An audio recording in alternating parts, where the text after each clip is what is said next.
ക്വാനൻ, ബുദ്ധമതാചാരപ്രകാരം കരുണയുടെ ദേവത. തകേഷി മിതാറായി എന്ന ഡോക്ടർക്ക് പക്ഷേ ക്വാനൻ കരുണ മാത്രമായിരുന്നില്ല, പ്രയത്നത്തിന്റെയും അതിലൂടെ നേട്ടത്തിന്റെയും ദേവത കൂടിയായിരുന്നു. ഡോക്ടർക്ക് തന്റെ ചികിത്സയിൽ നേരിടേണ്ടി വന്നിരുന്ന പ്രതിബന്ധം രോഗികളുടെ ആന്തരികാവയവങ്ങളുടെ പരിശോധനയായിരുന്നു.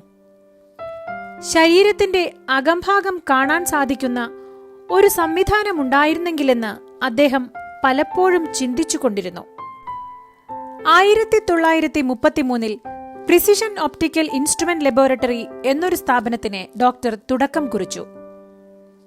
ശരീരത്തിനകം കാണാൻ സാധിക്കുന്ന ഒരു ക്യാമറയുടെ നിർമ്മാണം, അതായിരുന്നു ലക്ഷ്യം. സമീപകാലത്തു തന്നെ അദ്ദേഹം ആദ്യ ക്യാമറ നിർമ്മിച്ചു. ക്വാനൻ എന്നായിരുന്നു ക്യാമറയുടെ പേര്.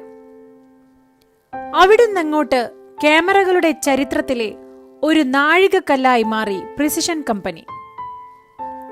അടിസ്ഥാനപരമായി ഒരു ആശയത്തിൽ നിന്നുകൊണ്ട് വൈവിധ്യപൂർണമായ ഉൽപ്പന്നങ്ങൾ എന്ന ലക്ഷ്യത്തോടെ പ്രവർത്തിക്കാൻ തകേഷി മിതാറായി തീരുമാനിച്ചു.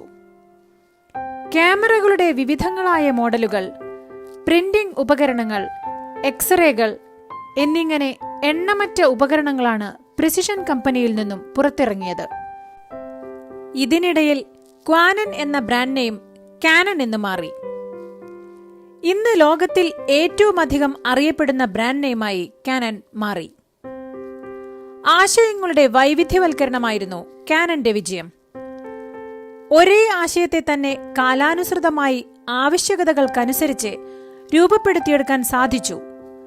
ഇതുതന്നെയാണ് നമ്മളും പിന്തുടരേണ്ടത്. ആശയങ്ങളെ കാലഹരണപ്പെടുത്താതിരിക്കുക, അവയ്ക്ക് 360 ഡിഗ്രി ആംഗിൾ കണ്ടെത്തുക. എന്തുകൊണ്ടെന്നാൽ ഒറ്റ ഫ്രെയിമിൽ ഒതുക്കാനുള്ളതല്ല ജീവിതം. ശുഭദിനം.